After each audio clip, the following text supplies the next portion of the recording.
ప్రభుడవు, నీకంటే నాకు క్షేమమే తెలియలేదు, క్షేమాధారం ఏమీ లేదు. యెహోవాతో నేను మనవి అంటే ఏం తెలుసా? మనవి చేసినాను. దేవుని స్తోత్రం. హల్లెలూయా హల్లెలూయా. అంటే మనవులు అంటే ఏం తెలుసా? ఒక అర్జీ రాస్తాం ఒక అధికారులకి, ఒక పెన్ను తీసుకొని, అయ్యా నేను గౌరవనీయులైనటువంటి పెద్దగా తగ్గింపు మనసుతో ఒక ఉన్నతమంగానే చేస్తాం. గౌరవనీయులైనటువంటి వాళ్ళ గ్రామానికి చెందిన వ్యక్తిని, నాకు ఇది అవసరాలు ఉంది, ఒక ఎంఆర్ఓ కానీ ఒక హోంశాఖ కానీ అర్జీ పెట్టుకుంటాం. అంటే ముందు తగ్గింపు కలిగి ఒక పేర రాస్తాం, తర్వాత విషయం తర్వాత రాస్తాం. అట్లాగా దావీదు కూడా దేవుని కొనియాడేవాడు కదా. దావీదు దేవుని స్మరించేవాడు. అందు గురించి ఏమంటాడంటే 2వ వచనం కనబడుతుంది, తీసుకోకుండా బైబిల్ 2వ వచనం తీసుకో, చదవాలా? నీవే ప్రభుడవు, నీకంటే నాకు క్షేమబాధ్యము లేదని యెహోవాతో నేను మనవి చేసినాను. మనవి అంటే చెప్పండి, ఉత్తరములు, జవాబులు, విన్నపములు అంటే మీ అడగండి కాడు, అడగండి మీకివ్వబడు, వెదకండి మీకు దొరుకునని అభయము నీచిన యేసయ్యా దీన దయాళుడు దేవా.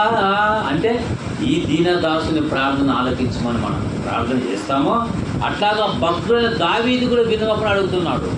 ఇక్కడ ఏమంటాడంటే, మరి ఇక్కడ నేను యెహోవాతో నేను మనవి చేసినానంట.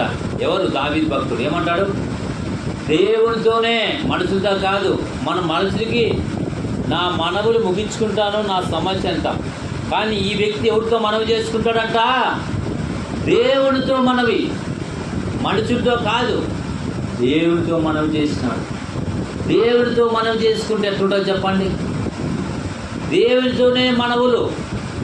ఆయన విన్నపము దేవునికి సంభాషణ. ఇర్మియాగా మనకి ఫోన్ చేస్తే కరెక్ట్ 10 నెంబర్లు వస్తే ఒక వ్యక్తి పోతాడు. ఒక్క నెంబర్ తప్పని వేరిపోతుంది. దేవునికి 3 నెంబర్లు ఉన్నాయి తెలుసా? ఇర్మియా గ్రంథం 3:3 33 3వ చూస్తే, మీరు నాకు మొరపెట్టుము, మీకు అర్థం కాలేని గూఢమైన సంగతులు బయలు. దేవునికి స్తోత్రం. హల్లెలూయా. ఏం చేస్తాడంట? హలో, గూఢమైన సంగతులు మీకు తెలియజేస్తాను. ఎవరు? నేను చెప్తానా? నేను ఏం లేదు, నిమిత్తం మాత్రం ఇలాంటి వాడిని. నరపుత్రుడా నీవు చక్కగా నిలబడము, నేను మీతో మాట్లాడతాను. మరి దావీదుతో ఎవరితో మనవి చేసినాడంట? దేవునితో. అందు గురించి ఇక్కడ చూసినట్టయితే, యెహోవాను విడిచి వేరొకని అనుసరించే వారికి విస్తారమైన శ్రమలు కదా. ఏమంట? ఇర్మియా గ్రంథం 17వ అధ్యాయం 5వ వచనం చదవండి. ఒక మాట కనబడుతుంది. ఏమంటే, ఇప్పుడు మంచి మాట మాట్లాడుతున్నారు. ఇర్మియా గ్రంథము 17వ అధ్యాయం ఏముందంటే ఒక మంచి మాట్లాడుతుంది. ఎందుకంటే బైబిల్ మీద చదివితే కూడా బాగుంటుంది. ఇర్మియా గ్రంథం 17వ అధ్యాయం, యెహోవా ఇలాగూ సెలవిచ్చుచున్నాడు, నరులను ఆశ్రయించి శరీరమును తనకు ఆధారం చేసుకొనుచు తన హృదయమును యెహోవా మీదని తొలగించుకునేవాడు శాపగ్రస్తుడు కదా. ఈరోజు ఆదివారం ఎక్కడ ఉండాలా? దేవుని సన్నిధానం దగ్గర సొంత మార్కెట్లో ఉంటారు. దేవునికి మయమైనా? దేవునికి మయమైనా లేదు. ఇక్కడ ఏమంటాడు? యెహోవాను విడిచి వేరొకని అనుసరించే వారికి శ్రమలు విస్తారించును అంటాడు. నేను చెప్పానా? ఎవరికి రాదు ఇది? దేవుడి. వారు అర్పించు పానార్పం నేను అర్పించను, వాళ్ళ పేర్లు నా పెదవులు ఎత్తకమో, వారి పేర్లు నా పెదవులు ఎత్తకొద్దు అంటాడు కదా. వారి పేరు ఎత్తొద్దురా అంటాడు కదా. అందుగురించే దేవుడు చెప్తున్నాడు, యెహోవా ఇలాగూ సెలవిచ్చినాడు, నరులను ఆశ్రయించి శరీరను తనకు ఆధారం చేసుకొనుచు తన హృదయములను యెహోవా మీదని తొలగించుకుని వారు శాపగ్రస్తులు అంటాడు చూడరా. కాబట్టి మనం శాపగ్రస్తులు కాకూడదు. మనము దేవుని చేత ఆశీర్వాదం పొందిన వారు, దేవుని మహిమ తెచ్చేవారుగా ఉండాలని బైబిల్ చెప్తుంది.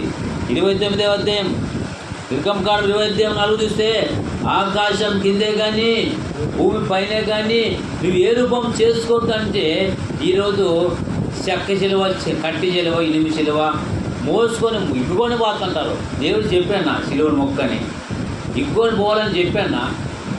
వద్దని పని వద్దు, అవునని పని వద్దని పని వద్దు, అవునంటే అవును కాదంటే కాదు. ఇక్కడ దేవుడు ఏం చెప్తున్నాడు? వాటి పేరు నాకు ఎత్తులు ఉచ్చరించవద్దు అంటాడు. వారు అర్పించు పాని అర్పణ నే అర్పింపను, వారి పేర్లు నా పెదవులు ఎత్తను అంటాడు భక్తుని దావీదు.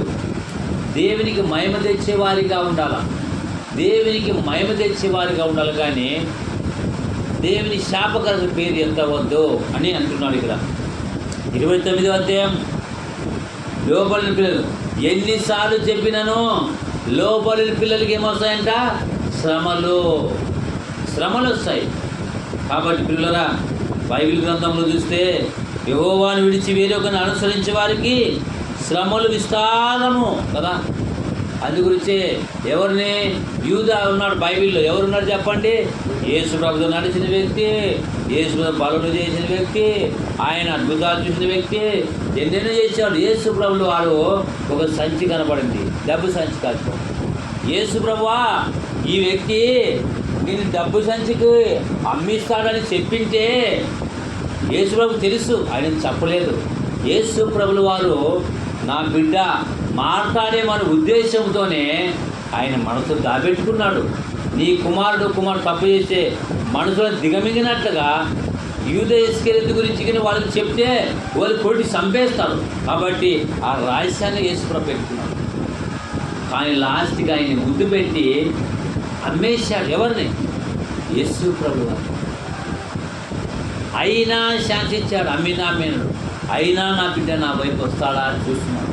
సాతాను మార్గమే పోయాడు.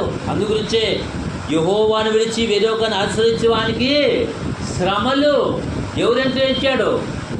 ఇక్కడ రోమా ప్రభుత్వానికి పట్టిస్తే గొంటిస్తున్నాడు. రోమా ప్రభుత్వానికి ఆశ పెట్టింది. ఇక్కడ దేవుడు పిలుస్తున్నాడు. బరపడ్డాడు. బరపా యేసుప్రభు ఉంటాడు, ఒక్కసారి నీవు నాతో చేయగలిగితే నేను ఈ లోక రాజ్యాలన్నీ నేను చూసుకుంటా. నీవు ధర్మపోర నువ్వు నాకు చేయగలిగితే నీవు కలిసి ఒకటే రాజ్యం. అప్పుడు అంటాడు, బరబ్బా నేను నీతో చేయగలను, అవసరం నీ కొరకు ప్రాణం పెడతాను కానీ నీతో చేయగలను. దేవుని స్తోత్రం. హల్లెలూయా. సత్యాన్ని స్థాపించిన కొంచెం మహానీయుడు ప్రభువైన క్రీస్తు. హల్లెలూయా. సత్యాన్ని స్థాపించి వేరొకరిని అనుసరించాడా? చెయ్యి కలపలేదు యేసు ప్రభు. వాడు గర్జన సింహోలే చూస్తాం. చూడు యేసు ప్రభువా, చూడు ఎంతకాలం నన్ను ఇంక అడుక్కుంటే కూడా రాలేదు చూసు అంట. మరబ్బా నీ కొరకైన ప్రాణాలు పెడతాను కానీ నేను నీతో చేయగలుగుతాను. చూస్తావా, ప్రాణమే పెట్టాను. ఈ మనోడు యూదా ఇస్కరియోతు ఎక్కడ డబ్బు సంచిగా. అందు గురించే డబ్బు సంచి చూపించారు. ఎన్ని వెండి బంగారు నాణ్యాలకు అమ్ముడు. ఎంత యేసుప్రభుని చూపిస్తే యేసుప్రభు అంతా శిష్యులు అంతా గడ్డ పేసుకున్నారు. యేసుప్రభు ముద్దు పెట్టి పట్టించాడు మనోడు యూదా ఇస్కరియోతు. అప్పుడు శిలువకి వేస్తే చచ్చిపోయి తిరిగి ఆయన వస్తాను అనుకున్నాడు. యేసుప్రభులు వారు శిలువలో ఆయన చంపేశారు. ప్రభువా నన్ను క్షమించని ఒక కాలం వచ్చింటే ఆ సంచి డబ్బులు పరిచి వాళ్ళ దగ్గర పరిచేస్తారు యేసుప్రభు పాదాల దగ్గర. కానీ యేసుప్రభు పాదాలు రాకుండా యూదా చేతి కూడా వేసుకున్నారు. ఎంత విచారం. ఎందుకు తెలుసా? నీతి మంత్రిని అప్పచెప్పాడు. ఎవరిని అనుసరించాడు ఆయన? దేవుని అనుసరించిన వ్యక్తి, డబ్బును లోకాన్ని అనుసరించిన వ్యక్తి. ఈ రోజుల్లో కూడా చాలా మనకు అవసరం. అందుగురించే దేవుని కంటే యాకోబు రాష్ట్రపతి 4:4 చూస్తే వ్యభిచారులారా ఈ లోక స్నేహం దేవునికి వైరమని ఎరగరా, ఎవడైనా ఈ లోక స్నేహం చేయదు వాడు దేవునికి శత్రువు అంట. మీరు అడిగినవి మీ భోగేచ్ఛలతో అడుగుతారండి. భోగేచ్ఛలు మనకి ఎంత అంటే అంత ఇస్తాడు. వ్యభిచారులారా ఈ లోక స్నేహం దేవునికి వైరమని ఎరగరా, ఎవడైనా ఈ లోక స్నేహం చేసే వాడు దేవునికి బద్ధశత్రువు. ఆదివారం దేవుని సన్నిధానాన్ని పోయి పొందో లోక సంబంధాల కాళ్ళు చేతులు కొట్టుకుంటారు. శాపాన్ని కూడా తెచ్చుకుంటారు. అయ్యో ఇప్పుడు ఎంత పని అయిపోతుంది అయ్యో అంటారు. ఎందుకంటే నువ్వు దేవుని చేసిన నమ్మక ద్రోహాన్ని ఏం తెలుసా, దేవునికి నమ్మకమైనటువంటి ద్రోహంగా చేస్తున్నారు. యూదులు వేసుకేది ఏం చేశాడు, డబ్బు సంచి పట్టించి ముద్దు పెట్టేశాడు. యెహోవాని యేసుక్రీస్తుని విడిచిపెట్టి యూదులు గెహాజీ కూడా ఎలిషే దగ్గర ఉండేది పోయి డబ్బు సంచికి ఆశపడి కకృతి పడిపోయినారు. లాస్ట్ మనకి ఆశ, తన బిడ్డలకు ఏది చేయాలని తెలియదా, నన్ను నమ్మిన బిడ్డలకి ఆస్తికర్త చేస్తానంటాడు. నన్ను నమ్మిన బిడ్డలకి ఏం చేస్తాడు, పరలోకపు ఆస్తికర్తలుగా చేస్తాను. ఆయన శాతకాని వాడా, భూమండలం నాదే, ఆకాశము నాదే, ఈ భూమి సకల జంతువులు ఆయన అన్ని ఆయన స్వాధీనం ఉన్నాయి. నీ చేయలేడా, నీవు నా కుమారుడా, నువ్వు నా కొడుకు. మతస్వార్త 6వ అధ్యాయం ఏమంటాడు యేసుప్రభుల వారు 6వ అధ్యాయం ఏమంటాడంటే, బైబిల్ కూడా మనం చూస్తాం. 6వ అధ్యాయంలో చూస్తే యేసుప్రభు అంటాడు ఒక మంచి మాట. 6వ అధ్యాయము మరి ఏమంటాడంటే, ఇక్కడ 6వ అధ్యాయము 19వ వచనం చూద్దాం. భూమి మీద మీ కొరకు ధనం కూర్చోవద్దు, చిమ్మట తుప్పును తినివేను, దొంగలు కన్నం వేసి దొంగలించెదరు. పరలోకమందు మీ కొరకు ధనం కూర్చుకోండి, అక్కడ చిమ్మటైనను తుప్పైనను తుప్పైనను దాన్ని తినివేయదు. దొంగలు కన్నం వేసి దొంగలించేది ధనము ఎక్కడో అక్కడే ఉంటును. కానీ యూదేసుకెళ్ళి డబ్బు వేసి సంచ ఉరికెట్టారో దేవుని వాక్యం ఎంత పరిగెట్టాడా. వేరొకని అనుసరించే వారికి విస్తారమైన శ్రమలు. ఎంతమంది విగ్రహారం చేస్తారు దేవుని నమ్ముకొని, పంచాంగాలు చూస్తారు, చిలక పంచం చేస్తున్నారు. ఆ చిలక పంచం వాడు ఎప్పుడు తెచ్చుకోడు వానికి తెలియదు. వానికే పోయి నమస్కారం అంటే డబ్బులు చేసి వస్తారు. ఆయనకే డబ్బులు లేక రోడ్డు మీదకి ఆయన వస్తుంటే ఆయన పోయి అడుగుతారు పంచాంగాలు. ఎంత విచారకరం. అందుగురించి అంటాడు, యెహోవాను సామెతల గ్రంథం కీర్తన 16:4, యెహోవాను విడిచి వేరొక అనుసరించి వారికి శ్రమలు విస్తారించును. వారు అర్పించు రక్త పానీయార్పణము నేను అర్పించను, వారి పేర్లు నా పెదవులు ఎత్తనంటాడు. ఇక్కడ భక్తుని దావీదు కదా, దావీదు వేరొకరిని అనుసరిస్తావా, వేరొక మార్గంలో పోతావా, పో, నేను రిమోట్ వస్తానంటాడు దేవుడు. కుమారుడా నీవు నా సొత్తు, నేను విలుపెట్టి కన్నాను కొన్నాను అంటాడు కదా. అందుగురించే మరి కొరింథీ రాసిన పత్రిక ఎవరి సొత్తు మనం అన్నమాట. కొరింథీ రాసిన పత్రిక 6వ అధ్యాయం మరి 19వ వచనం, మీ దేహము దేవుని వల్ల మీకు అనుగ్రహింపబడింది, మీలోనున్న పరిశుద్ధాత్మ ఆలయమైనది మీరు ఎరగరా. మీరు మీ సొత్తు కాదు, విలువెట్టి కొనబడిన వారు కనుక మీ దేహముతో దేవుని మహిమపరచుడి. దేవునికి స్తోత్రం చెప్పండి. హల్లెలూయా, హల్లెలూయా. మీ దేహం ఎవరిది, దేవునికి అనుగ్రహించాడు. క్యాన్సర్, బ్లడ్ క్యాన్సర్ రోగాలు, ఎంతోమంది రకరకాలుగా రోగాలు చుట్టుకొని కాలకాలపంలో కలిసిపోతారు. నిన్ను విలువపెట్టి కొన్నాడు, నీవు సొత్తు కాదు. ఏమంటాడు ఇక్కడ, మీరు మీ సొత్తు కాదు, విలువపెట్టి కొనబడిన వారు కనుక మీ దేహంతో దేవుని మహిమపరచండి. మీరు దేవునికి ఏమైనారట, 1 కొరింథీ రాసిన పత్రిక 3వ అధ్యాయం 10వ వచనం ఏముందంట, మీరు దేవునికి ఆలయమై ఉన్నారనియు దేవుని ఆత్మ మీలో నివసిస్తున్నారనియు మీరు ఎరగరా. ఎవడైనా దేవుని ఆలయంను పాడు చేసినలా దేవుడు వాడిని పాడు చేస్తాడంట కదా. దేవునికి ఏమైనా నువ్వు చర్చ్ అయినావు, దేవునికి ఏమైనావు ఆలయమైనావు, దేవునికి ఏమైనావు గుడి అయినావు, దేవునికి ఏమైనావు మందిరమైనావు. దేవునికి మనము ఎత్తపడతాం, దేవుని మహిమపడతాం. నీకు శరీరం ఇచ్చాడు, బలం ఇచ్చాడు, ఇన్నిచ్చాడు. వేరొకరిని అనుసరించి వారికి సైతాన్ మార్గం అనుసరిస్తావా, దేవుని మార్గం అనుసరిస్తావా? పాడుకు 2 దారులు, ఏ దారి కావాలో మానవా, ఒకటి పాతాళం, ఒకటి పరలోకమే దారి కదా. ఒక ఉద్యోగం వచ్చిందనుకో, 9 గంటలకంటే 10 గంటలకు పోతామా, రేపు డ్యూటీ ఎలక్షన్ సోమవారం 6 గంటలకంటే 10 గంటలకు పోతే ఒప్పుకుంటాడు ఎలక్షన్ అధికారి, జీతం కట్ చేస్తాడు. అంటే దేవుడు క్షమించేవాడు కదా.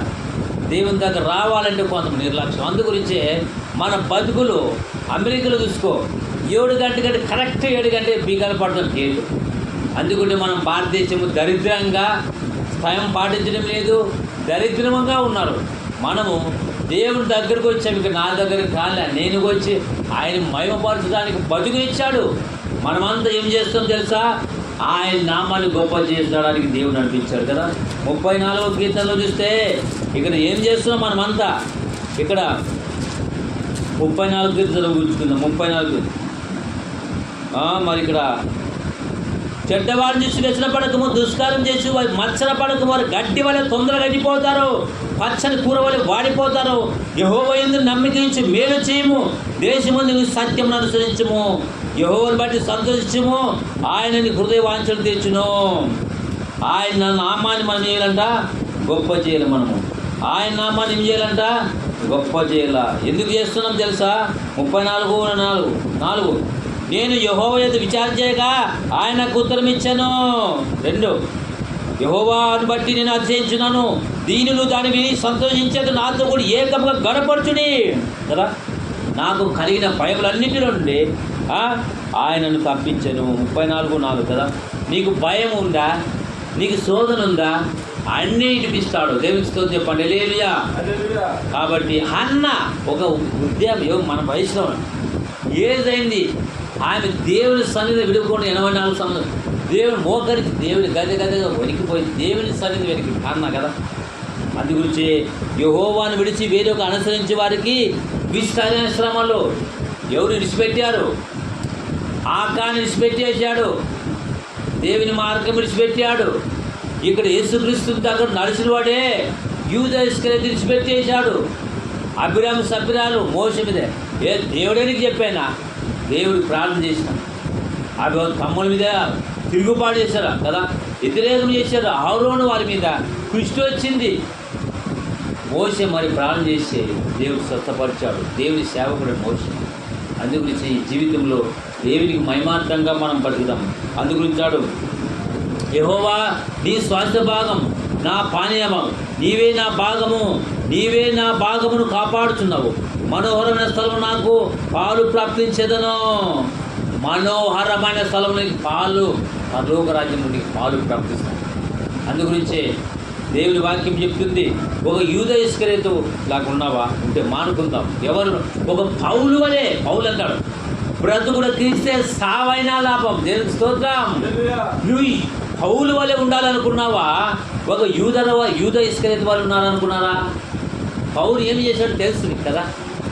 యేసు ప్రభుతో నడిచిన వ్యక్తి, తిరిగిన వ్యక్తి, 5 రొట్టెలు 2 చేతి అద్భుతాల్సిన వ్యక్తి, ఎన్నో అద్భుతాల్సిన వ్యక్తి, లాస్ట్కి సంచిగా అమ్ముడుపోయాడు. ఎంత విచారకరం.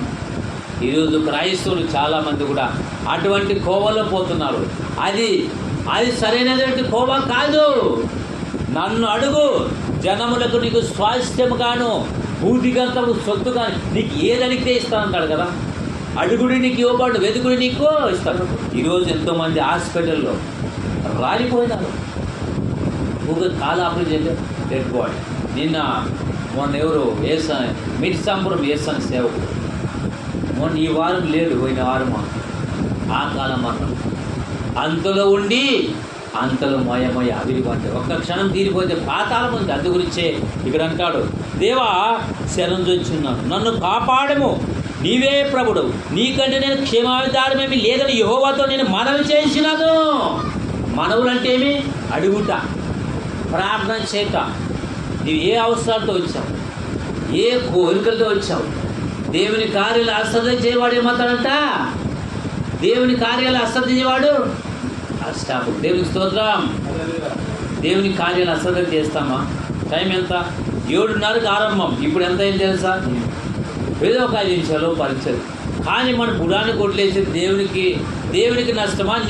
నీకు నష్టమా? నాకు ఎవరికి నష్టం? ఇక్కడ దేవుని సన్నిధానం వడికిపోయి నేను బనవాసి గ్రామానికి వస్తే ఇక్కడ ఎంత సాయానికి రావాలో మనం 12 కిలోమీటర్ల నుంచి ఇప్పుడు వచ్చాం. ఎందుకు నాన్న కూడా రావచ్చు కదా 9 గంటలకు. దేవుడు ఏమి కొడతాడు తెలుసా? కంతులు వాడుతున్నాడు కదా. దేవుని సన్నిధానం ఇది నీ పని కాదు, నాకు ఉండేది ఎంత? పావుల భాగం ఏమన్నా బతికేది భూమి మీద. హల్లెలూయా. ఈ పావుల భాగం ఎవరి కొరకు బతకాలా? దేవుని కొరకు బతకాలా. దేవునికి స్తోత్రం. అందు గురించి మన జీవితంలో యూదా ఇస్కరియోతు వలె మనం రాదు కదా, యూదా ఇస్కరియోతు వలె మనం రాదు. ఒక పౌలు వలె పదార్థాడు. పౌలు ఒక మంచి మాట ముగించుకున్నాం కదా, ఏమంటాడు తెలుసా? ఒక పౌలు ఏమంటాడంటే ఒక మాట ఏమంటాడు, ఒక మంచి మాట మాట్లాడుతున్నాడు. 12వ అధ్యాయం, ఇంత గొప్ప సాక్షి సమూహం మేఘములే మనల్ని ఆవరించినందున మనము కూడా ప్రతి భారము సులువులో చిక్కులో పెట్టి పాపమును విడిచిపెట్టి విశ్వాసం కర్త జీవితాన్ని కొనసాగించు వాడునైనా యేసు వైపు, ఎవరి వైపు అంట? యేసు వైపు పరుగుతున్నాము. పరుగు పందెం ఇది, ఉరుకాట పారాట కొనుక్కున్నావా? యూదా ఇస్కరియోతు డబ్బు సంచి ఉరుకాట పారాట కొనుక్కున్నామా? ఓకే, నువ్వు అవసరాలకి మనం చెప్పవచ్చు. ఈరోజు మనం అడగండి నేను ఇస్తాను, వెతకండి నేను దొరుకుతుంది, తట్టుడే నీకు ఇవ్వండి, వెతుకుడిని కదా. నీవు చేపను అడిగితే చేపిస్తాడా, పాము ఇస్తాడా? ఏమడిగితే నీ కొడుకు ఏమని అడిగితే అదే రే తీసుకోరా అని తీసిస్తావు అడిగితే కదా చిన్నపిల్లోనికి. మరి పరలోకపు తండ్రి మనం అడిగితే మనకి ఇవ్వడా? అడిగితే నీకు ఇస్తానంటాడు, వెతికితే ఇస్తాడు. ఇటువంటి గొప్ప దేవుని పక్కన పెట్టి పక్కన పడేసి వేరొక వాడిని అనుసరించడానికి న్యాయమేనా? ఏవో విగ్రహాలను చేసేవారు ఊరైపోతారంట కదా. ఆ మాట చూడండి, దేవుడే చెప్పాడు. ఏమవుతారని తెలుసా? కీర్తన గ్రంథం 106 కీర్తన 36 అంటాడు, వారి విగ్రహములు పూజ చేసి అవి వారికి ఉరి అయ్యేను కదా.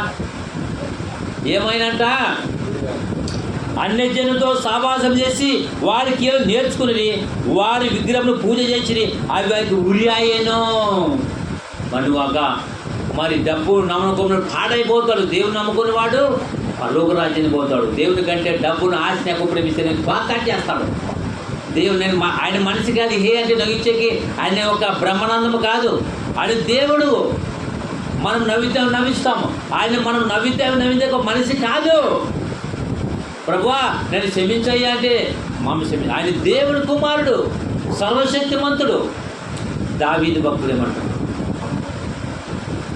వేరొకను వాడిని అనుసరించి వారికి ఇస్తామని, యెహోవాను విడిచి వేరొకను అనుసరించి శ్రమలో శరీర సంబంధమైన మనసు మీద ఆశ పెట్టుకొని వాడిని వెంబడించిన విస్తారమైన శ్రమని ఇమే గ్రంథంలో చూసాం పిల్లరా. అందుకు దేవుడి సమయంలో వచ్చారు. ఒక పౌలు వలె స్టాండర్డ్గా ఉందాం. ముగ్గురా నలుగురు అవసరంలే, ఎక్కడ 2-3 పాట దిగారు.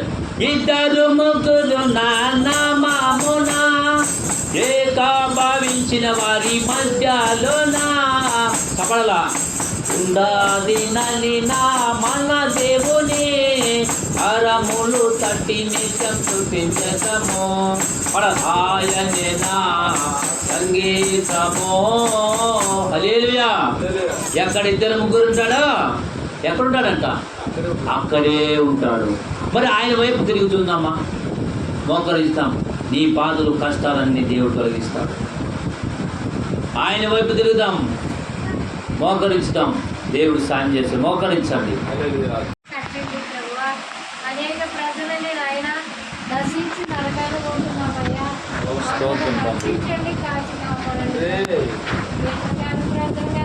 అవును ప్రభువా, స్తోత్రమయ్యా. హల్లెలూయా, స్తోత్రమయ్యా, స్తోత్రం. మీరే సహాయం చేయండి. ప్రేమ కుమారి స్తోత్రం. హల్లెలూయా, స్తోత్రం. మా కుటుంబంలో స్తోత్రం.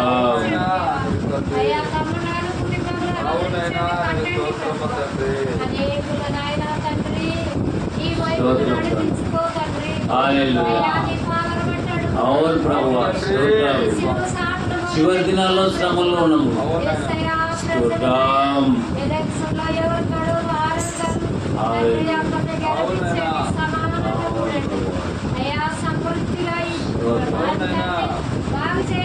అవును ప్రభువా,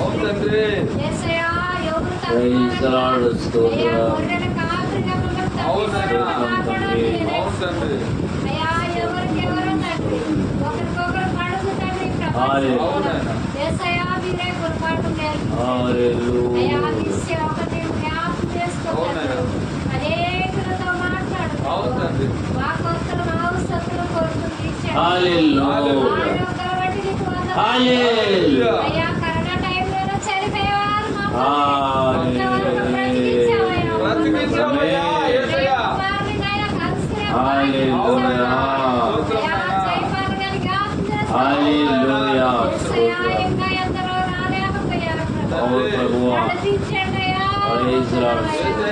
అయ్యా, నీ సిలువ సాటు భారం పెట్టుకుంటాం. హల్లెలూయా. ఈ నుండి మానవులు నాయనా, ఒరిశాలు కుమరించండి. హల్లెలూయా. అయ్యా, యేసయ్యా, క్షమించండి తండ్రి. యేసయ్యా, నీకు స్తోత్రం. యేసయ్యా, నీకు వందనాలయ్యా.